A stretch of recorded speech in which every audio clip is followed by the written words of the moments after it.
أعوذ بالله من الشيطان الرجيم بسم الله الرحمن الرحيم الحمد لله الذي جعل الحمد مفتاحا لذكره وسببا للمزيد من فضله ودليلا على آلائه وعظمته ثم الصلاة والسلام على عبده وأمين وحيه وخاتم رسله سيدنا ومولانا أبي القاسم محمد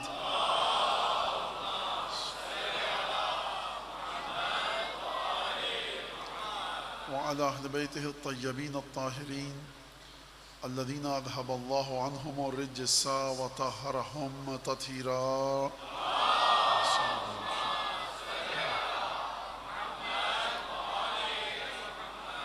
واللعن الدائم على أعدائهم أجمعين. أما بعد فقد قال الله الحكيم في كتابه المجيد أعوذ بالله من الشيطان الرجيم قل الله ثم ذرهم في خوضهم يلعبون. درود بھیجو محمد علیہ وسلم.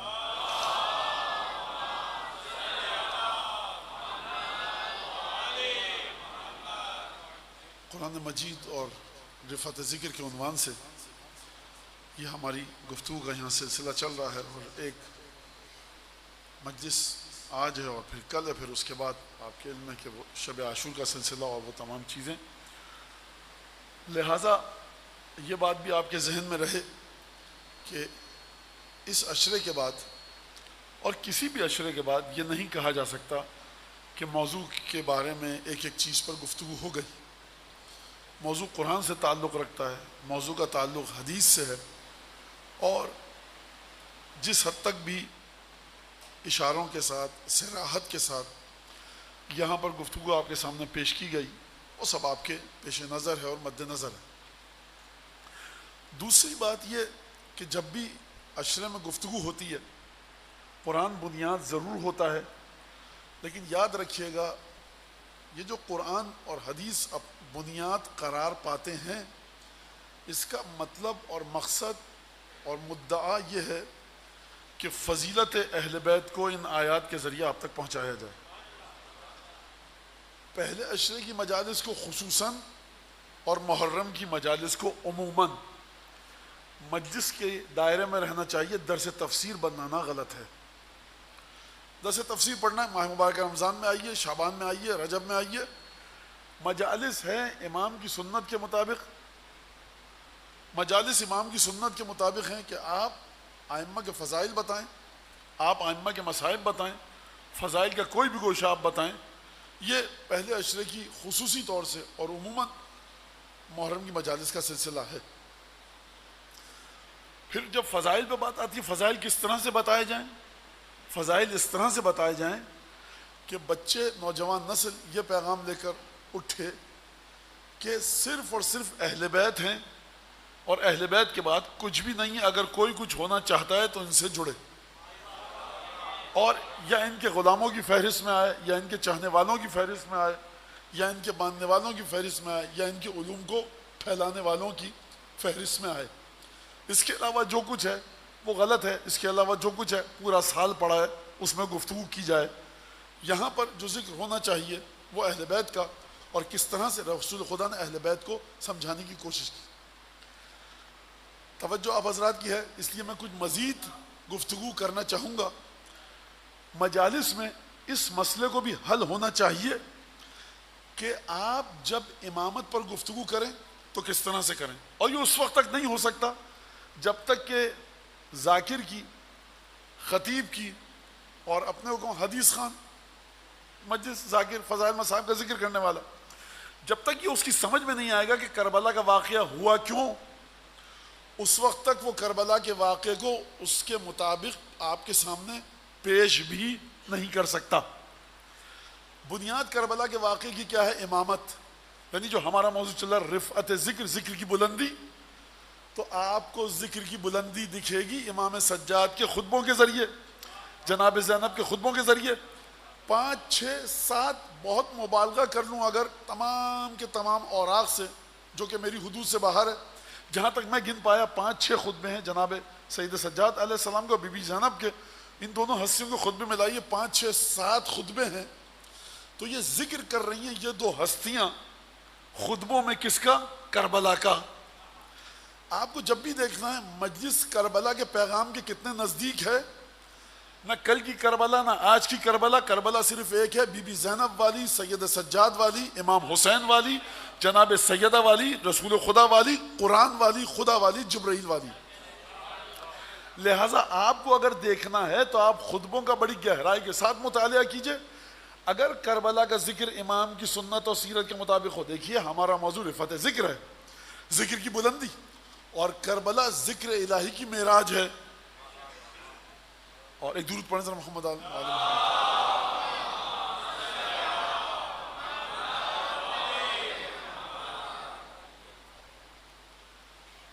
کہ جوش کا ایک مصرع میرے ذہن میں آ رہا ہے، اور وہ عجیب مصرع ہے کہ کس طرح سے، ایک چھوٹا سا بند ہے، آسان ہے۔ وہ فرماتے ہیں کہ گیر و دار کربلا پر اے شہید محترم، عقل نازاں ہے مگر جذبات کی آنکھیں ہیں نم۔ یعنی اے مولا حسین، کربلا کی جنگ کو دیکھ کر، گیر و دار کربلا پر اے شہید، گیر و دار یعنی جنگ، یعنی لڑائی، جب کربلا کو دیکھتے ہیں ہم اے مولا حسین، تو گیر و دار کربلا پر اے شہید محترم، عقل نازاں ہے مگر جذبات کی آنکھیں ہیں نم۔ عقل کر رہی ہے، عقل کہتی ہے واہ واہ کیا کہنے، فلسفی کہتا ہے کیا کہنے، کسی بھی سماجی علوم سے تعلق رکھنے والا پڑھا لکھا شخص کہتا ہے کیا کہنے، لیکن خبردار کربلا کی تعریف میں رک کر گمراہ مت ہو جانا۔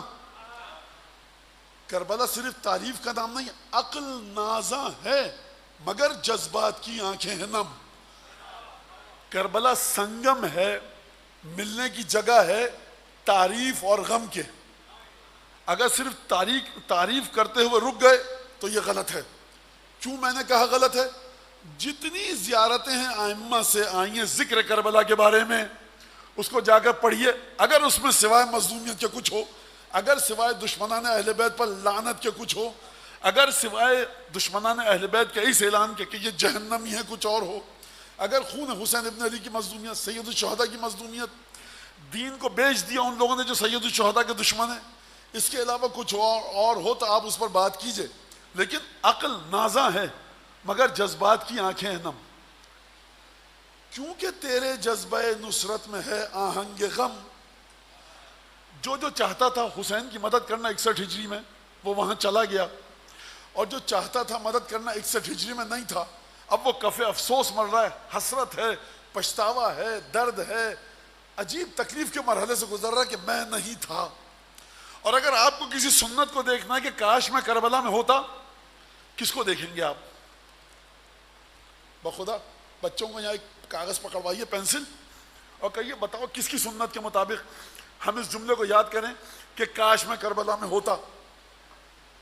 نام لکھو۔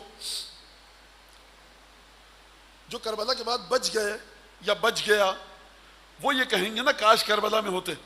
کس کی سنت سب سے واضح ہے؟ وہ سنت واضح امام سید ساجدین کی۔ اس کے علاوہ کوئی ہستی کہ جو چشم ظاہری سے بھی دیکھ سکے، چشم غیبی اور باطنی سے بھی دیکھ سکے، نہ امام سجاد کے بعد کوئی ہے اور نہ ہو سکتا ہے۔ ایک ایک عقیدے کی گتھیوں کو سلجھائیے امام کے فرامین اور ارشادات کی روشنی میں۔ گیر و دار کربلا پر اے شہید محترم، عقل نازاں ہے مگر جذبات کی آنکھیں ہیں نم، کیونکہ تیرے جذبہ نصرت میں ہے آہنگ غم۔ جب ہم کہتے ہیں اے مولا حسین کاش ہوتے، تیری نصرت کرتے، تیری مدد کرتے، تو خود بخود اس میں غم کا عنصر آ جاتا ہے۔ اس لیے آنسو چڑھاتے ہیں تیری بالی پہ ہم، کیونکہ غم ہے کہ ہم نہ تھے، اپنی جان کو تیرے قدموں میں نچھاور کرتے۔ گریے کا ایک سبب یہ بھی ہے کہ ہم روتے ہیں کہ کاش ہم ہوتے اس وقت، چونکہ تیرے جذبہ نصرت میں ہے آہنگ غم، اس لیے آنسو چڑھاتے ہیں تیری بالی پہ ہم۔ عقل کا فرمان ہے لغزش نہ آئے پاؤں میں، عقل کا فرمان ہے لغزش نہ آئے پاؤں میں، جشن فتح کربلا ہو آنسوؤں کی چھاؤں میں۔ درود پڑھ دیئے۔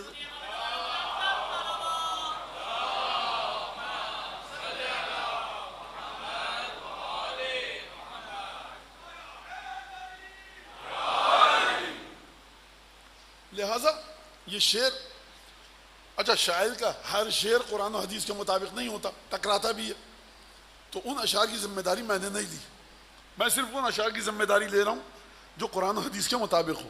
لہٰذا یہاں سے ایک اور موضوع آپ کے سامنے پیش کروں تسلسل کے ساتھ، کہ آپ امامت کو کربلا کے آئینے میں کس طرح دیکھنا چاہتے ہیں، یہ ایک سوال ہے۔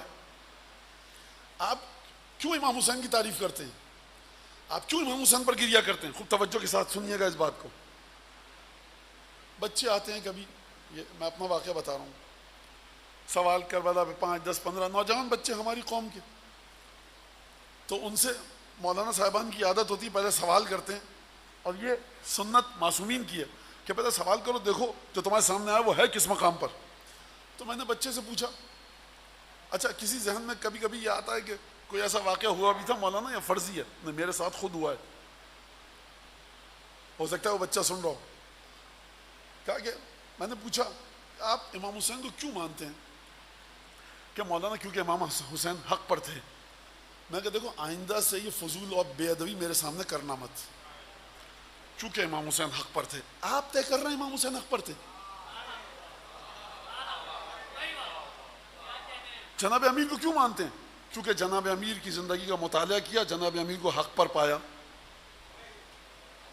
یہ تو غیر مسلموں کا کام ہے، تم کب سے یہ حرکتیں کرنے لگے؟ یہ نکالیے ان تمام نجاستوں کو جو ٹاک شو، سیاسی مجالس اور سنڈے منڈے ایڈیشن کے ذریعے آپ کے ذہن میں آیا ہے۔ بیٹھیے جا کر دسترخوان پر چھٹے اور پانچویں امام کے۔ ایک سے پوچھا تم کیوں امام حسین سے اتنی محبت کرتے ہو؟ کہ مولانا کیونکہ ڈٹے رہے اپنی بات پر۔ میں نے کہا تم اپنی اس بات پر ڈٹے رہو گے کہ امام حسین ڈٹے رہے اس لیے محبت کرتے ہیں؟ کہ جی مولانا۔ میں کہا جو تم جملہ کہہ رہے ہو نا، یہ امام حسین کی تعریف نہیں ہے، توہین ہے۔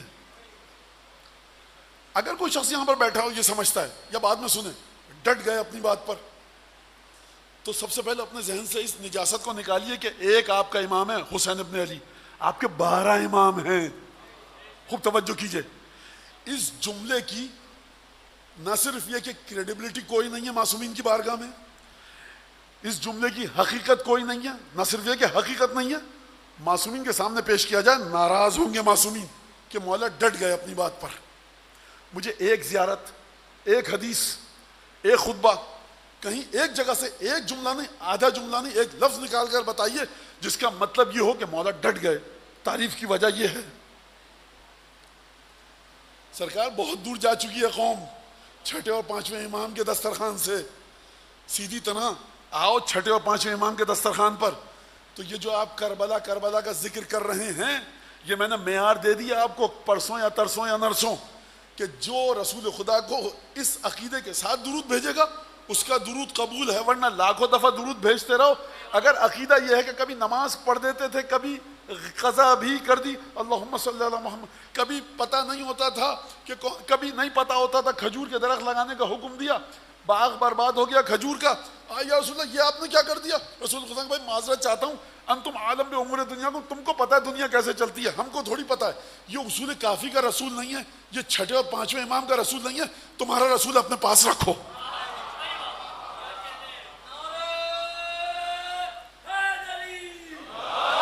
لہذا خوب اس جملے کو میں واضح کر رہا ہوں، ڈٹے رہے اپنی بات پر۔ کہیں سے ہمیں نہ صرف یہ کہ جملہ نہیں ملتا، گمراہی کی قلت مطالعے کی علامت ہے۔ مانو یہ آپ نے کیسے کہ دیکھیں مجھے اس سے کوئی غرض نہیں آپ کیا کیا باتیں سن کے آ رہے ہیں، میری بات جو سنیے غلط لگتی ہے دلیل لائیے۔ اچھا دلیل کسی کی کتاب مت لائیے گا، میں آپ کے سامنے کہوں پانچویں امام، چھٹے امام، آٹھویں امام لائیے گا حدیثوں کو، اور اس کے بعد گفتگو کیجیے گا۔ ایک تو بات یہ ہو گئی۔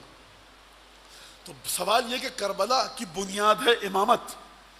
امامت کو آپ کس طرح سے پریزنٹ کرتے ہیں، ایکسپریس کرتے ہیں، ایکسپلین کرتے ہیں، سمجھاتے ہیں، پیش کرتے ہیں۔ امامت کو سمجھیے کہ امامت ہے کیا، اور امامت کو کس طرح سے بتایا جائے، کس طرح سے سمجھایا جائے۔ لہٰذا کل جو زیارت آل یاسین کے جملے آپ کے سامنے میں نے پڑھے، اس کی وجہ یہ تھی کہ امام زمانہ کو ایک نمائشی اور آرائشی شخصیت نعوذ باللہ مت سمجھیے کہ 12واں بھی ہے، نہیں، ایک عجیب تعلق ہے. کل جو میں نے آپ کے سامنے جملے پڑھے زیارت آل یاسین کے، یہ جملہ میں نے بات مکمل نہیں کی ہے کیونکہ مکمل ہو نہیں پائے گی اس قلیل وقت میں، کہ آپ امامت کو کس طرح سے سمجھاتے ہیں. ڈٹ گئے امام حسین، پیچھے نہیں ہٹے ایک انچ. بیعت بیعت بیعت، سوال کر رہا ہوں آپ سے، جواب نہیں دے رہا. یہ جس بیعت کا آپ اتنا ذکر کرتے ہیں، اچھا اوقات کیا ہے بیعت مانگنے والے کی اور بیعت لینے والے کی جو میں ذکر کروں، لیکن ایک بات سن لیجئے، یہ جو آپ بیعت بیعت کا اتنا ذکر کرتے ہیں اپنے کلمات میں، اور اس کے بعد اپنے عقائد کو اس کی بنیاد پر تعمیر کرتے ہیں. یہ میں کیوں کہہ رہا ہوں آپ کو سب باتیں تھکا رہا ہوں کہہ کر؟ کیونکہ میری آبرو عزت تو کچھ ہے نہیں، جو کچھ ہے سید الشہداء کے صدقے کی وجہ سے ہے. ذکر مولا آپ سنتے ہیں. پرسوں اگر یہاں پر بڑا سا بورڈ لگا دیا جائے کہ مولانا ابو طالب طباطبائی آ کے بیٹھیں گے، اور ان کے ساتھ وہ کیا ہے آج کل چلتا ہے، بڑی پرتکلف قسم کی کا اسرانہ اور پذیرائی اور عشائیہ یا چائے پیش کی جائے گی، شاید 20-25 لوگ بیٹھے ہوں، اور مجھے آنے میں دیر ہو جائے، میاں چائے دیجئے، کیک پیسٹری دیجئے، جائیں. مولانا بتائیں گے اپنے سفر کے واقعات. یہی مولانا تھے، پہلی سے دس تک آپ سن رہے تھے دم بخود ہو کر. اب یہ مولانا آ رہے ہیں. مولانا کچھ نہیں ہے، یہ تو مولا کا ذکر کرتے ہیں اس لیے مولانا کچھ ہے. لہٰذا یہ بات میں نے احساس کی، یہ مجھے یہاں پر نہیں کہنی تھی کہ جس توجہ کے ساتھ آپ سن رہے ہیں، تو یہ میری ذمہ داری ہے کہ جس توجہ کے ساتھ ان باتوں کو سن رہے ہیں، تو میری ذمہ داری ہے کہ امامت کو اس طرح سے سمجھاؤں کہ جس طرح سے چھٹے اور پانچویں امام نے بیان فرمایا. خوب توجہ کیجیے گا.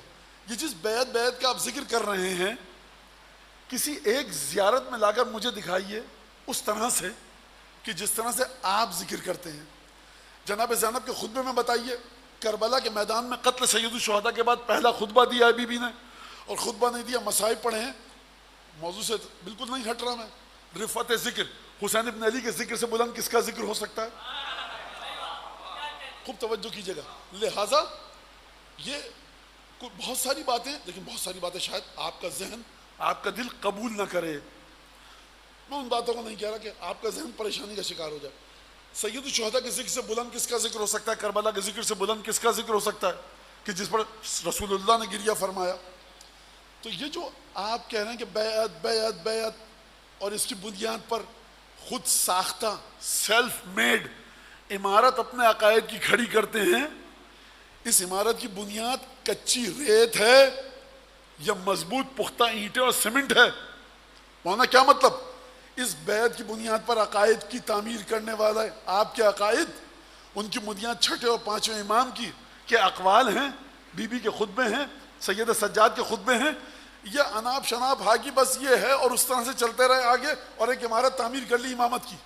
یہ جو بیعت آپ کرتے ہیں، اس کا ذکر نہ پہلے مصائب میں جو سید الشہداء کی شہادت کے بعد پڑھے گئے میدان کربلا میں بی بی زینب کے توسط سے، دوسرا خطبہ بازار کوفہ میں، تیسرا خطبہ دربار کوفہ میں، چوتھا خطبہ مختصر سا امام سجاد کا دربار کوفہ میں، پانچواں خطبہ بازار شام میں، چھٹا خطبہ بی بی کا زندان شام میں، ساتواں خطبہ امام سجاد کا مسجد جامع اموی دمشق میں. ان تمام خطبوں میں جناب زینب کو پتا تھا کہ بیعت بھی ہونی ہے کہ نہیں ہونی؟ آپ کے ذہن میں جو افکار ہیں اس سے تو نہیں لگتا کہ جناب زینب کو کچھ کربلا کا علم تھا. یہ کالم لکھنے والے، ٹاک شو میں بیٹھنے والے، یہ بزعم خود اپنے آپ کو یہ سمجھنے والے کہ سب کربلا کو سمجھ چکے ہیں. ان سے پوچھیے آپ کہ جس بیعت کی بنیاد پر آپ عمارت کھڑی کر رہے ہیں، اس بیعت کا ذکر معصومین نے کس انداز میں کیا ہے؟ بچے تو مولانا کیا امام حسین کو بیعت کرنی تھی؟ میں نے یہ کہا، بات یہ ہو رہی ہے بیعت کی بنیاد جس طرح سے آپ بناتے ہیں، آپ سے مطلب سماج، سوسائٹی، اس کو دیکھیے. تو یہ میں آپ کے سامنے سوالات خلق کر رہا ہوں کہ آپ یہ جو 2 مہینے بچے ہیں 9 ربیع الاول تک مجلسوں میں جائیں تو آپ کے ذہن میں اتنا علم ہو کہ آپ کا یہ بات زیارت عاشورہ کے خلاف ہے. مولانا یہ جو آپ نے بات پڑھی زیارت اربعین کے خلاف ہے.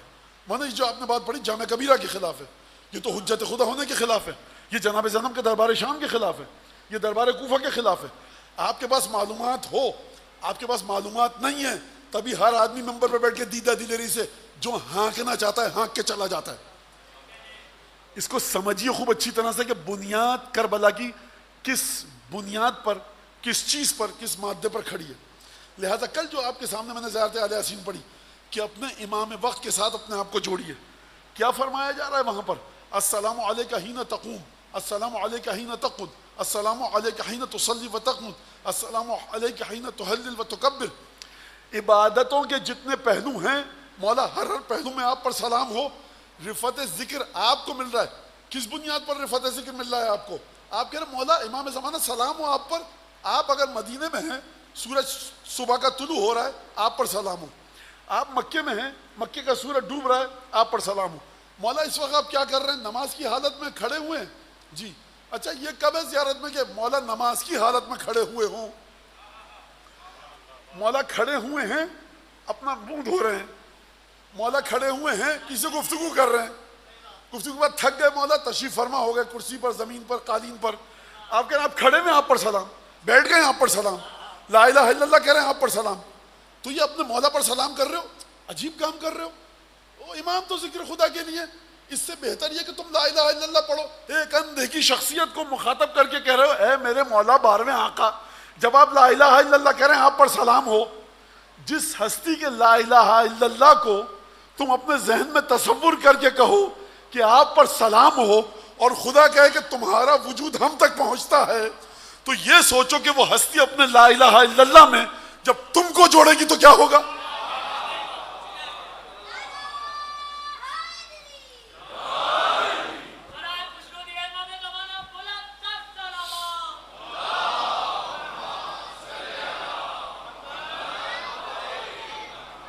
امامت کو سمجھیے، امامت کو خوب توجہ کیجیے گا، اور خوب توجہ کیجیے اس بات پر. وہ یہ کہ قبلہ عاشور کے دن سوال آیا ہے میرے پاس، جواب آپ سنیے، کیونکہ سید الشہداء کی عزاداری کا مسئلہ ہے. مانا یہ بات پسند نہیں آئی، واٹس ایپ پہ آپ کے خلاف پیغام چل گیا، بھائی بٹن تمہارے ہاتھ میں دباتے رہو.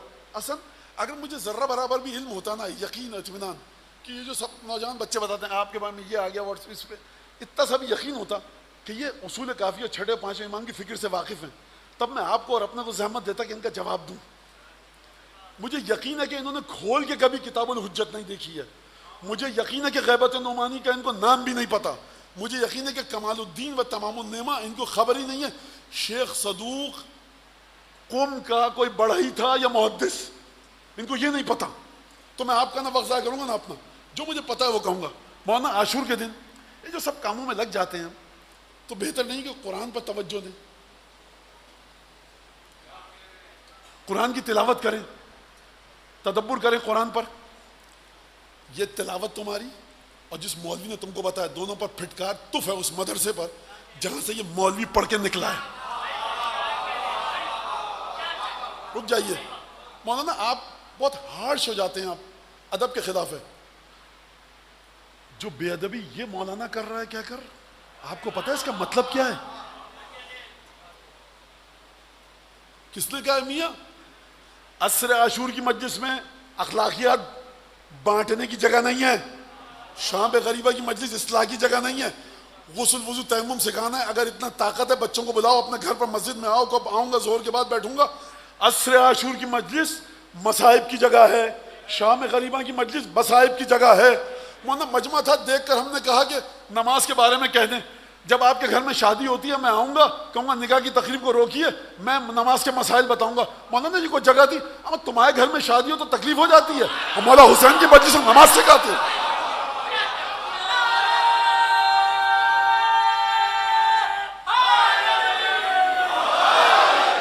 یہ جو ہے نا مولانا، آپ نوجوانوں کو بگاڑ رہے ہیں.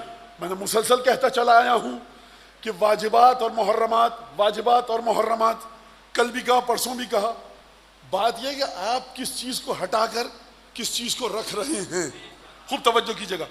قطعاً ثقافت ائمہ، احکام ائمہ میں یہ چیز قطعاً نہیں ہے کہ عاشور کے دن تفسیر کے درس پہ تدبر کرو. جو یہ کام کر رہا ہے وہ امام حسین کے خلاف امام حسین سے ٹکر لے رہا ہے، جناب سیدہ کی مرضی سے ٹکر لے رہا ہے.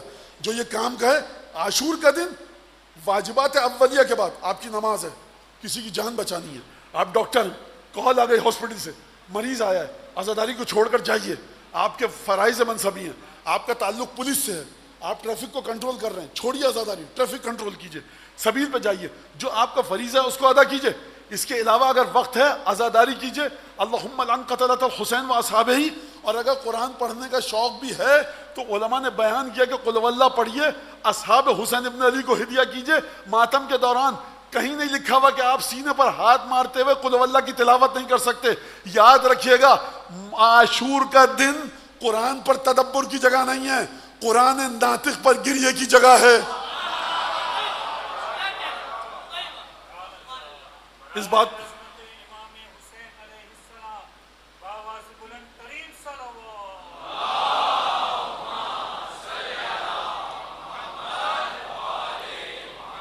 اچھا، کوئی بعد میں آگے بچہ نوجوان محبت کی آپ نے کر لیے گا، وہ واٹس ایپ پہ فیس بک پہ آ گیا۔ میں نے کہا نا کہ میں اس سطح پر ہی نہیں سمجھتا کہ جس نے کچھ پڑھا ہوا ہو تو اس سے بات کی جا سکے۔ میں بات کر رہا ہوں اب چھٹے امام پانچویں امام کی، آپ لا رہے ہیں فلاں کی بات فلاں کی بات فلاں کی بات، تو سرکار اتنا وقت ہے نہ، یہ قدر و قیمت نہ، یہ وقت ہے ان باتوں کی۔ خوب توجہ کے ساتھ اس بات کو سنیے۔ لہذا جو چیز بھی عاشور کے دن واجبات اولیہ کے علاوہ، اس قانون کو سن لیجئے، جو چیز بھی واجبات اولیہ کے علاوہ، واجبات اولیہ کا مطلب کیا؟ کسی کو وضو کرنا ہے، یہ واجبات اولیہ ہے، مولانا رک گئے وضو کیجئے، غسل واجب ہے غسل کیجئے جا کر، مولانا کپڑے نجس ہو گئے کپڑے پاک کیجئے۔ حکم کیا ہے عاشور کے دن؟ ثوب نظیف، پاکیزہ لباس پہن کے آؤ عزاداری میں، خوشنما نہیں، مہنگا نہیں، خوبصورت نہیں، پاک و صاف کی بات ہو رہی ہے۔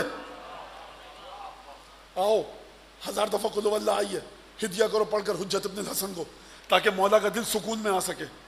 اللہم لعن قتلۃ الحسین و اصحابہ، لعنت کرو تاکہ مولا حسین کے دل کو سکون آ سکے، امام زمانہ کے دل کو سکون آ سکے۔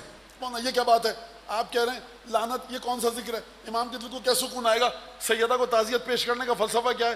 تعزیت تو غمزدہ کو دی جاتی ہے، امام حسین اس وقت جنت میں سیدہ کے ساتھ، تو تعزیت کا کون سا فلسفہ؟ کبھی کھول کر مفاتیح کھول کے دیکھ لیا کرو۔ اعمال عاشور میں جاؤ، شیخ عباس قمی نے لکھا ہے کہ جب عصر عاشور آئے، صبح کو عمل عاشور انجام دو، زیارت عاشورہ پڑھو 100 سلام اور 100 لعنت کے ساتھ، اور پھر مزید درس عاشورہ لینا ہے، دعائے علقمہ پڑھیے جا کر، اور پھر دعائے علقمہ کا رب دیکھیے چھٹی زیارت کے ساتھ کیا ہے، دعائے علقمہ کا امیر المومنین کے ساتھ کیا تعلق ہے، کیوں جوڑا گیا سید؟ ارے امامت سرکار زندگی بھر امامت پر گفتگو ہوتی رہے، بات ختم نہیں ہو سکتی، اور پھر جا کر سمجھیے۔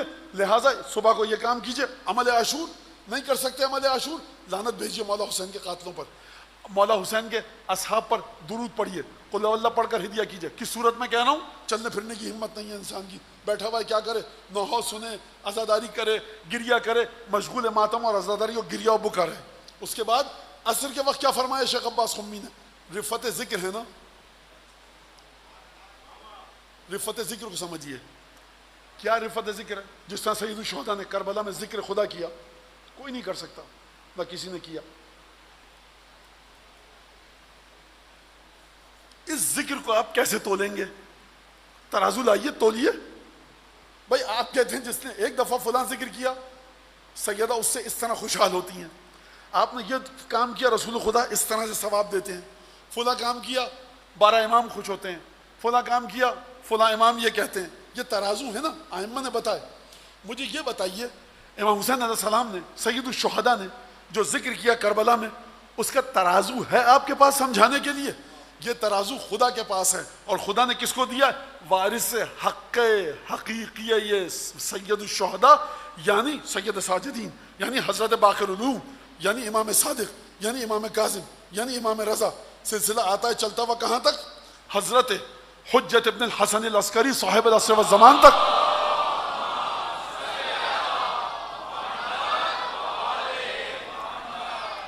اور اس کے بعد پھر کربلا کے وارثوں کا سلسلہ بند ہو جاتا ہے حجت ابن الحسن تک آ کر۔ کیا روایت ملتی ہے؟ رفت ذکر کا ترازو میں آپ کو سمجھانے کی کوشش کر رہا ہوں، میں دے نہیں رہا ترازو، سمجھا رہا ہوں جو چھٹے اور پانچویں امام نے دیا۔ فرمایا من بات عند قبر الحسین لیلۃ عاشورہ، یا من بقی یا من ظل عند قبر الحسین یوم عاشورہ۔ دو روایتیں ہیں، جو شب عاشور امام حسین کی قبر کے پاس گزارے، دوسری روایت ہے جو روز عاشور گزارے۔ دوڑتے ہوئے بھاگتے ہوئے گئے آپ، شب عاشور پہنچ گیا، مغرب عشاء کی نماز پڑھی مولا کے حرم میں، اور کہا یہیں رہیں گے، استغفار، صلوات، دعا، قرآن جو بھی پڑھتے رہے آپ. یہ وہاں کی بات کرو، حرم میں رات گزارنے کی. دو روایتیں ہیں، ایک ذلہ باقیان، ایک ہے بغیر بکا کے. اب دیکھیے میں اس کی فنی بحث میں نہیں جانا چاہتا، بچوں کا ذہن الجھے گا. روایت ہے جو امام حسین کی قبر کے پاس رکے جا کر. کب؟ پوری رات کو، شب عاشور. اذان ہوئی، سورج نکلا، آ جاؤ اپنے ہوٹل میں، عمل عاشور کر کے آرام کر لو، نہیں کرو تمہاری مرضی. پہنچ گئے، رات گزار دی عاشورہ کی. ایک شخص رات کو نہیں پہنچا، 3 بجے 4 بجے پہنچا، دوڑتا ہوا حرم میں گیا، صبح کی نماز سے پہلے صبح کی نماز پڑھی. اب یہ شخص پورے دن عاشور کا گزارے قبر سید الشہداء کے پاس. تو دو روایتیں سمجھ میں آ گئی. ایک روایت ہے پوری رات گزارنے کی، ایک روایت ہے پورا دن گزارنے کی. روایت ہے کہ جو پوری رات گزارے، یا کوئی نہیں آ سکا پورا دن، اب کسی میں اتنی طاقت ہے کہ دن بھی گزارے اور رات بھی. اور سلام ہے ایسی ماؤں کو کہ مجھ سے خود، مجھ میں تو سرکار دیکھیے، میں مجھ میں یہ اوقات نہیں ہے میری کہ میں یہ سوچ بھی سکوں کہ پورے 24 گھنٹے مولا کی قبر کے پاس.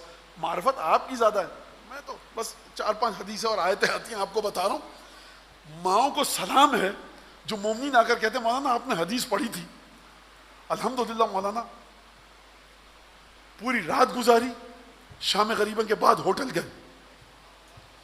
یہ مت سمجھیے میں آسمانوں کی بات کر رہا ہوں.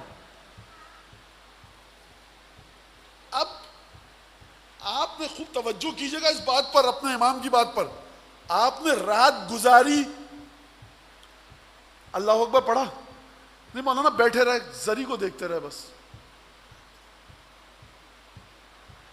روایت ہے کہ جب یہ صبح ہوگی، جب یہ آئے گا تو قیامت میں مولا حسین کے خون میں آلودہ ہو کر اٹھایا جائے گا اور اس کو کربلا کے شہداء کا ثواب دیا جائے گا.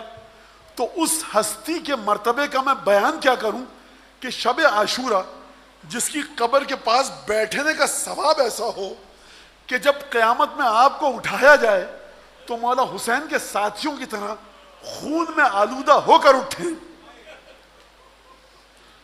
یعنی جس ہستی کی قدر و قیمت اور منزلت یہ ہے کہ کوئی ذکر نہ بھی کرو، اس کی قبر کے پاس بیٹھ جاؤ تو خدا تمہیں ہر ذاکر کے ذکر سے بالا تر ہو کر ثواب دے گا. اس کو آپ کیسے سمجھیں گے؟ لہٰذا آپ آئیے اپنے زمانے کے امام کے ساتھ تعلق ہو جوڑیے، چھٹے اور پانچویں امام کے ذریعے سمجھیے کہ سلسلہ کیا ہے. کیا بتایا تھا میں نے آپ کو کہ امام اپنے مقام پر ایستادہ ہیں، کھڑے ہوئے ہیں، بیٹھے ہوئے ہیں، مولا آپ پر سلام ہو. تو آپ یہ کام کیجئے کہ مولانا یہ کیا امام پر سلام ہو، کھڑے ہوئے ہیں، بیٹھے ہوئے ہیں، امام پر سلام ہو، تشہد پڑھ رہے ہیں سلام ہو، قنوت پڑھ رہے ہیں سلام ہو، قرآن پڑھ رہے ہیں سلام ہو. تو آپ اس کے بجائے قرآن پڑھیے نا، امام تو عمل کے لیے آیا ہے، آپ امام کی محبت، سلام ہو سلام ہو سلام ہو. تو سب سے پہلی بات تو یہ امام معصوم سے کہیے کہ جس نے آپ سے کہا کہ ہمارے فرزند کے ہر مرحلے پر زندگی کے سلام بھیجو. دوسری بات یہ کہ زاویے کو سمجھیے، جہت کو سمجھیے. یعنی خدا اور چھٹے اور پانچویں امام زیارت آل یاسین کے ذریعے آپ کو سمجھانا چاہ رہے ہیں کہ جس ہستی کے زندگی کے جس پہلو کو بھی تم دیکھو اور اس کو سلام بھیجو اس پر، تو تمہیں اس کے ساتھ جوڑا جائے گا. اس کے ذکر کی قدر و قیمت اتنی ہے کہ تمہیں خدا ان کے ساتھ جوڑ دے گا. معمولی بات نہیں ہے. آپ ان چیزوں کو سمجھیے. سید الشہداء کے اصحاب پیاسے دنیا سے گئے، مولا پیاسے دنیا سے گئے. آپ مانتے ہیں کہ جس نے پانی بند کیا ملعون، مولا حسین پر پانی بند کیا گیا مظلوم. مولا حسین کی پیاس کو آپ یاد کرتے ہیں. اچھا کنسٹرکٹیو کام کیجئے، کوئی تعمیری کام کیجئے، کیا فائدہ؟ مولا حسین تو چلے گئے جنت میں حوض کوثر سے سیراب ہو رہے ہیں، آپ یاد کر لیں گے تو کیا فائدہ ہو جائے گا؟ بچوں کو کیوں بتاتے ہیں مولا حسین پیاسے گئے؟ ہائے سکینہ ہائے پیاس، یہ کیا یہ عجیب نوع ہے مولانا، عجیب فضول سی بات ہے. پانچویں امام نے کہا ہے میرے کہ پیاس کو یاد رکھو جد کی. چھٹے امام نے فرمایا، ساتویں امام نے فرمایا، آل محمد نے فرمایا، خدا نے کہا ہے، جبرائیل نے کہا ہے، آدم نے کہا ہے، جناب امیر نے کہا ہے. حسین کی پیاس کو اپنے بچوں کی نسل تک منتقل کرو کہ تمہارا مولا پیاسا گیا تھا. مولانا کیا ہو جائے گا؟ ہونے کو کیا ہوگا مجھے نہیں پتا، لیکن یہ امانت ہے. ہائے سکینہ ہائے پیاس کہہ کر ماتم ہونا چاہیے. خوب توجہ کیجئے اس بات کے اوپر. پھر فرمایا جو میں نے کل زیارت آل یاسین وہ یہ کہ فرمایا مولا سلام ہو آپ پر. کون سا سلام ہو؟ حین تقوم وتقعد، جب کھڑے ہوتے ہیں بیٹھتے ہیں آپ پر سلام ہو. تصلی وتقنت، آپ پر سلام ہو. نماز پڑھتے ہیں قنوت پڑھتے ہیں آپ پر سلام ہو. مولا السلام علیکم فی آناء اللیل و اطراف النہار، مولا آپ پر سلام ہو دن کے تمام حصوں میں اور رات کے تمام حصوں میں. اب کل کی بات تھی، میں دوبارہ دہرا رہا ہوں اس کو مزید. کوئی مولا کی زندگی کا پہلو بچا؟ 12ویں آقا کی زندگی کا کوئی پہلو بچا سلام سے؟ کوئی نہیں بچا. لیکن اس کے بعد زائر کا دل تڑپ رہا ہے وہ مکمل کیسے کرے. ارے مولا ابن رسول اللہ، یا صاحب العصر والزمان، یا مولانا صاحب العصر والزمان. اب ہر سلام تو بھیج دیا لیکن دل میں ٹھنڈک نہیں پڑ رہی. خوب توجہ کیجیے گا، دل میں ٹھنڈک نہیں پڑ رہی. تو کیا کہتا ہے چاہنے والا مولا کا؟ السلام علیکہ بجوامع السلام. سلام کے جتنے بھی پہلو ہیں خدا کے علم میں، وہ سب کے سب آپ پر نثار. اگر اس کو سمجھنا ہے نا تو ماں اپنی اولاد سے جو لاڈ کرتی ہے، کبھی ہاتھ چومتی ہے، کبھی منہ چومتی ہے، کبھی لب چومتی ہے، کپڑوں کا بھی بوسہ لیتی ہے، کپڑوں کو بھی سونگتی ہے. کیا مطلب؟ یعنی اولاد کی محبت کا کوئی گوشہ، کوئی پہلو اس ماں کے دل سے باہر نہیں ہے. خوب توجہ فرمائی آپ نے. لہٰذا جب آپ زیارت آل یاسین پڑھتے ہیں اور یہ السلام علیکہ بجوامع السلام کہتے ہیں، اشہدو کا یا مولائی، مولا آپ کو گواہ کرتا ہوں. کس سے کہہ رہے ہیں آپ؟ اپنے بارے میں. اشہدو کا واشہدو ان لا الہ الا اللہ وحدہ لا شریک لہ واشہدو ان محمدا عبدہ ورسولہ لا حبیب الا ہوا واہلہ. واشہدک یا مولائی ان علی امیر المؤمنین حجتہ والحسن حجتہ والحسین حجتہ وعلی ابن الحسین حجتہ ومحمد ابن علی حجتہ وجعفر ابن محمد حجتہ وموسیٰ ابن جعفر حجتہ وعلی ابن موسیٰ حجتہ ومحمد ابن علی حجتہ وعلی ابن محمد حجتہ والحسن ابن علی حجتہ. کیوں لیے میں نے نام؟ کہ دیکھو ان کا نام لینا بھی خدا کو پسند ہے.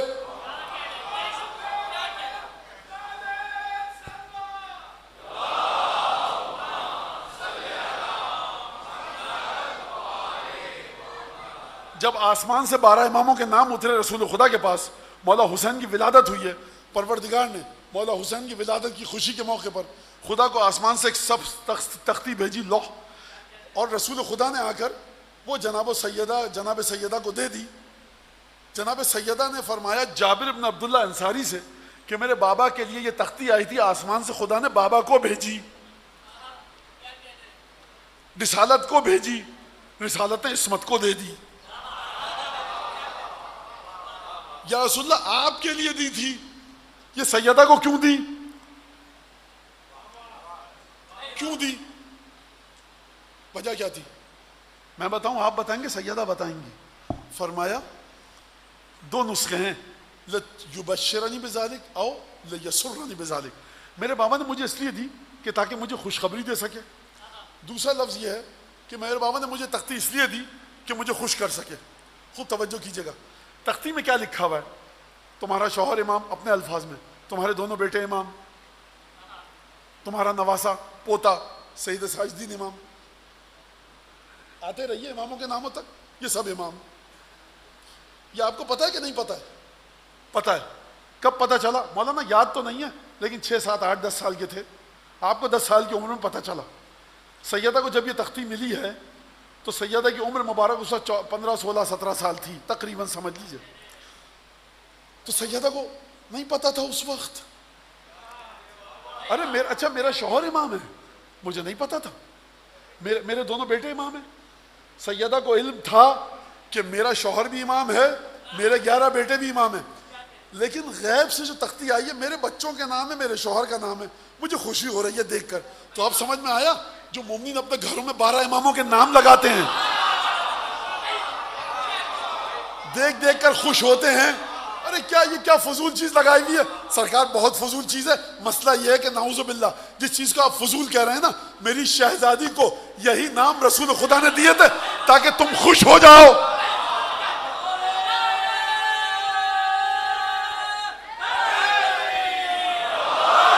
اگلا جملہ سن لیجئے. آئی کس کے لیے تھی؟ رسول خدا کے لیے. رسول خدا نے کہا تھا تم کو دینا، فاطمہ کو دے دینا. حدیث میں یہ نہیں ہے کہ فاطمہ کو دے دینا، آئی تھی رسول کے لیے. رسول نے دیکھا کہ فاطمہ کو دوں تو فاطمہ خوش ہو جائے گی لیکن حکم خدا کی مخالفت ہو جائے گی. آئی تو میرے لیے. اب دیکھیے کہیں اور کا رسول ہو تو یہ بکھیڑا اس کی یہاں ہے، ہمارے کیا نہیں ہے یہ بکھیڑا. اتنی عزیز ہے سیدہ کی خوشی رسول اللہ کو کہ صبح و شام رسول خدا شاید 12 اماموں کا ذکر کرتے ہوں، لیکن اتنی عزیز ہے سیدہ کی خوشی، بٹیا یہ لو دیکھتی رہو خوش ہوتی رہو. یعنی سیدہ کی خوشی کی خاطر رسول خدا نے تختی دے دی. تو آپ سمجھ رہے ہیں کہ ان اماموں کے ناموں کو دیکھنا خود بذات خود سیدہ کے لیے ذکر الہی کے مساوی ہے. درود پڑھیں محمد آل محمد.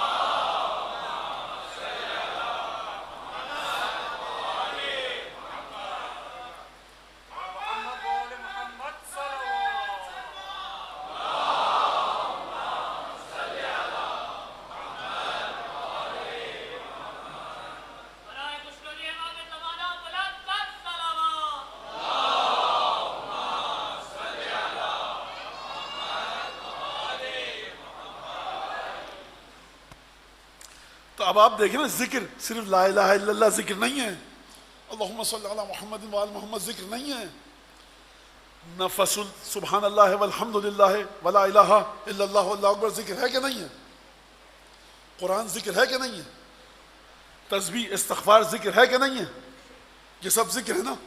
8ویں امام سے سمجھیے مصائب پر گریہ کرنا، گریہ نہیں، غلط کہا میں نے، سنیے.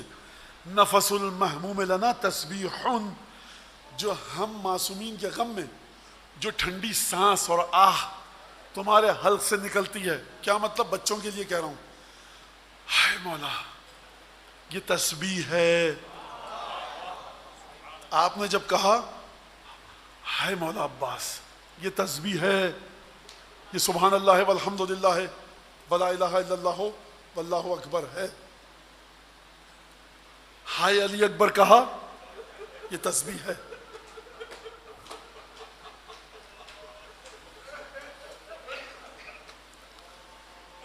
انیس فرماتے ہیں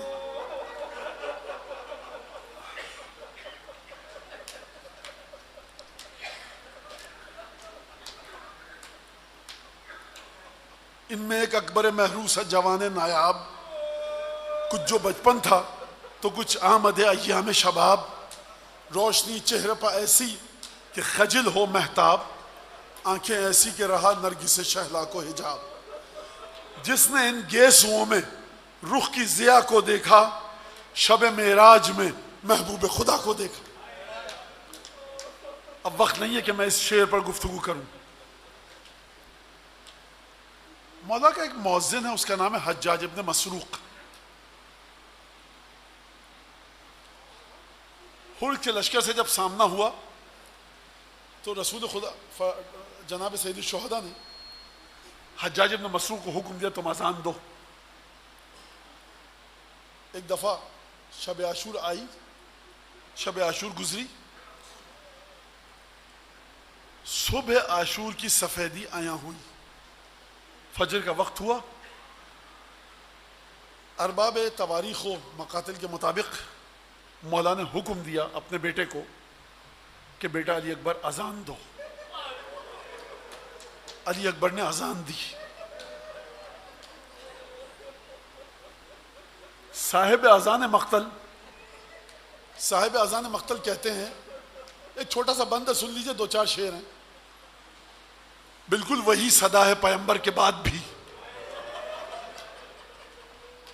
اس تمام مرد جتنے ہیں نا، ان میں صرف ایک ہستی ہے کہ جس نے گوش سماعت ظاہری کے ذریعے پیغمبر کی آواز کو سنا ہے. وہ کون ہے؟ حسین ابن علی. اور خواتین میں کون ہے جس نے سنا ہے آواز کو؟ ایک تو نواسی ہے حضرت عقیلہ بنی ہاشم بی بی زینب، اور دوسری جناب فضہ. ان 2 ہستیوں نے اپنے ظاہری کانوں کے ذریعے پیغمبر کی اذان کو سنا. 3 ہستیاں ہیں کربلا میں. فرماتے ہیں بالکل وہی صدا ہے پیغمبر کے بعد بھی، لہجہ ہے پھر وہی اسی لہجے کے بعد بھی. آپ نے اذان سنی ہے نا، شبیہ اذان علی اکبر. اب شاعر کہہ رہا ہے کہ دیکھیے سب کے لیے اذان ہے، لیکن جب اکبر چلے جائیں گے نا اور کربلا کا واقعہ ختم ہو جائے گا اور بیویاں مدینے جائیں گی، تو جب بھی صبح کی اذان ہوگی ماں کو علی اکبر یاد آئے گا. بالکل وہی صدا ہے پیغمبر کے بعد بھی لہجہ ہے پھر وہی، اسی لہجے کے بعد بھی، اور فرمایا لیلا کہاں ہیں صبر سے اس وقت کام لیں، سننا ہے اس اذان کو اکبر کے بعد بھی۔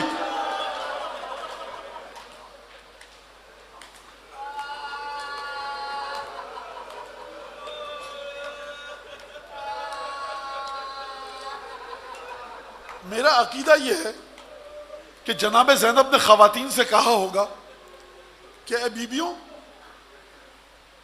یہ جو آواز آئی ہے نا ابھی، تم لوگ کہتے تھے نا کہ آپ کے نانا کی آواز کیسی ہے، پر دیکھو یہی میرے نانا کی آواز ہے، یاد ہے نا آپ کو؟ آواز پیغمبر کی آواز سے ملتی تھی۔ میں کہوں گا شہزادی زینب سے، بی بی جی بھر کے اس آواز کو سن لیجئے، بس آج کے بعد یہ آواز سننے کو نہیں ملے گی۔ اذان ہوئی، صبح کی نماز ادا کی گئی حسین ابن علی کی امامت میں، ظہر کا وقت آیا، اصحاب موجود ہیں، ظہرین کا وقت گزرا، یار و یاور و انصار جا چکے، اب شہادت کا سلسلہ چلا بنو ہاشم کا۔ اب باری آئی ابو طالب و عبداللہ و آمنہ اور خدیجہ کے خون کی قربانی کی۔ آپ سنتے ہیں نا عاشور کے دن سلام تقدم ولدی،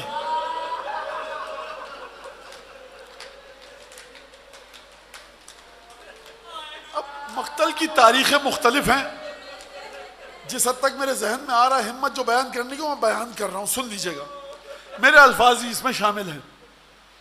ایک دفعہ علی اکبر نے آ کر اجازت مانگی، حسین ابن علی نے بعض بزرگان نے جو اپنے مقاتل میں گفتگو لکھی ہے اس کے مطابق فرمایا جاؤ خواتین سے رخصت لے کر آ جاؤ۔ رخصت کا لفظ آیا، آپ کی آوازیں مزید بلند ہوئی ہیں گریے کی، کہ علی اکبر خیموں میں گئے، پھپھیوں کے، ماؤں کے، بہنوں کے۔ مجھے یہ بتائیے کہ جب علی اکبر نے پردہ ہٹایا ہوگا اور یہ شہزادہ خیمے میں آیا ہوگا، بیویوں کو بتانے کی ضرورت نہیں ہے کہ اکبر کیوں آئے۔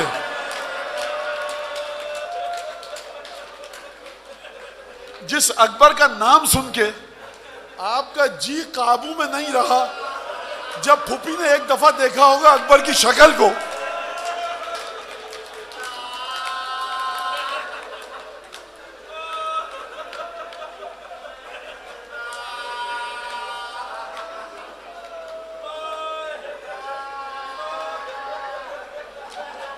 اچھا ایک جملہ کہوں میں آپ سے، تاریخ خاموش ہے کہ خیمے میں کیا ہوا۔ مولا حسین کا جو جملہ منقول ہے نا تاریخ میں، اس چھوٹے سے لفظ نے بتایا کہ خیمے میں کیا کوہرام مچا تھا۔ حسین خیمے سے دور ہیں۔ ایک دفعہ جب بہت طویل وقت لگ گیا تو حجت خدا فرزند سیدہ خیمے کے دروازے کے پاس تشریف لائے، داخل نہیں ہوئے، کہا کہ دعی ہے فَإِنَّ الْحَبِيبَ يَشْتَاقُ إِلَى الْحَبِيبِ، بہن اب اکبر کو چھوڑو، آنے دو باہر۔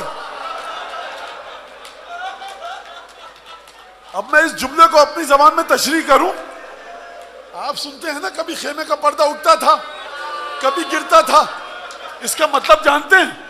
جب اکبر سب کی طرف دیکھتے تھے، پھوپھیوں کو گلے لگاتے تھے، بہنوں کو گلے لگاتے تھے، پھوپھیوں سے ملتے تھے، جب جاتے تھے کوئی بی بی آبا کا دامن پکڑ کے کہتی تھی ارحم غربتنا، بیٹا علی اکبر ایک دفعہ اور چہرہ دکھا جاؤ۔ کوئی بہن کہتی تھی بھیا ایک دفعہ اور دیکھ لو، وا محمدا وا علیہ وا جعفرہ وا حمزہ۔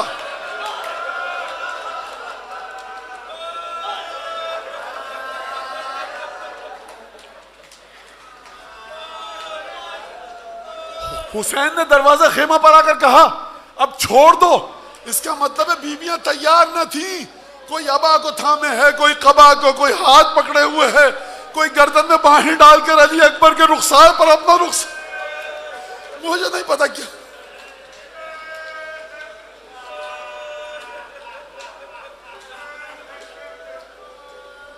اکبر باہر آئے، راہوار منگوایا گیا، حسین نے وہ کام کیا جو کسی کی شہادت پہ نہیں کیا. آیت پڑھی، آیہ استفا، ان اللہ استفا آدم و نوحا وعلی ابراہیم وعلی عمران علی العالمین ذریۃ بعضھا من بعض. فرمایا خدا نے ابراہیم کو منتخب کیا، انبیاء کی اولادوں کو منتخب کیا، یعنی پروردگار اب اولاد انبیاء کی قربانی کی باری آ چکی ہے. آپ سمجھ رہے ہیں علی اکبر کا خون حقیقت کیا ہے؟ علی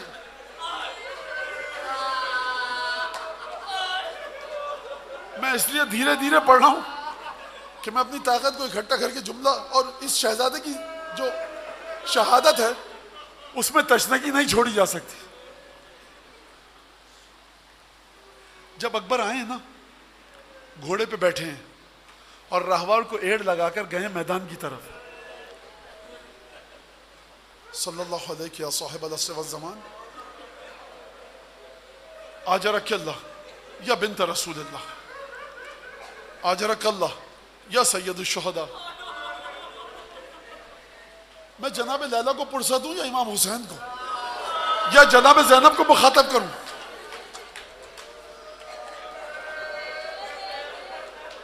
جب گئے نا مولا حسین سے الوداع کر کے، ایک دفعہ مجھے نہیں پتا اس جملے کو کس طرح سے میں پڑھوں، اخذ لحیتہ، مولا نے اپنی داڑھی کو ہاتھ میں لیا، نظر نحو السماء،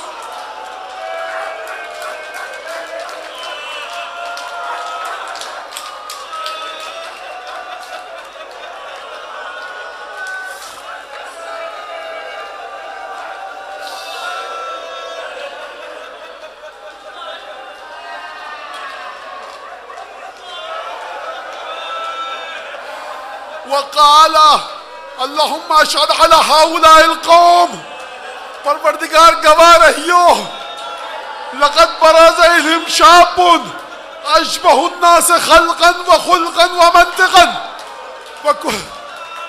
وکلما اشتقنا الى زیارت نبیک نظرنا الى وجہہ. پروردگار گواہ رہیو، اب وہ جا رہا ہے جو شکل و صورت و کردار و گفتار میں تیرے نبی کی تصویر تھا. جب بھی ہم کو تیرے نبی کی زیارت کا شوق ہوتا تھا اکبر کو دیکھتے تھے.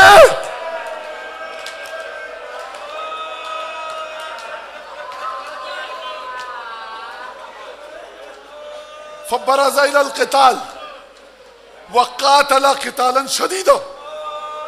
رجز پڑھا، دادا کا تعارف کروایا، باپ کا تعارف کروایا، خاندان کا تعارف کروایا، خاندان کی طہارت کا تعارف کروایا. سلام ہو اے بی بی ام لیلا، کیا بیٹا تربیت کیا تو نے ہماری آقا زادی. سلام ہو ہمارا جناب لیلا پر. لوگوں نے عجیب منظر دیکھا، باغیں گھوڑے کی موڑی، ایڑ لگا کر آئے. حسین آگے بڑھے، کہا بیٹا کیا ہوا علی اکبر؟ کہا یا ابتا العطش قد قتلنی وثقل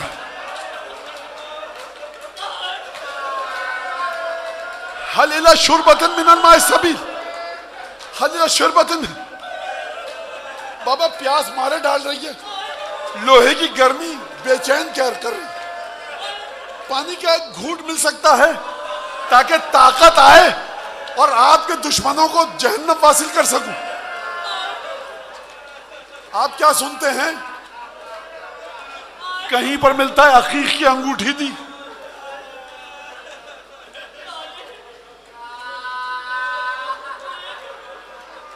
اکبر دوبارہ میدان کی جانب گئے. شیخ عباس قمی پر خدا کی رحمت نازل ہوں.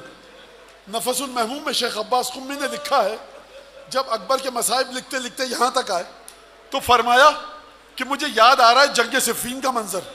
محمد حنفیہ جناب امیر کا بیٹا لشکر شام پر حملہ کیا، صفوں کو چیرتے ہوئے گئے، واپس آئے، پیاس لگی تھی، جناب امیر نے مشکیزہ اٹھایا، پانی پلایا، محمد نے پانی پیا، مشکیزے کا بچا ہوا پانی محمد کی زرہ پر ڈالا، زرہ لوہے کی ہے، بابا کیا کر رہے ہیں؟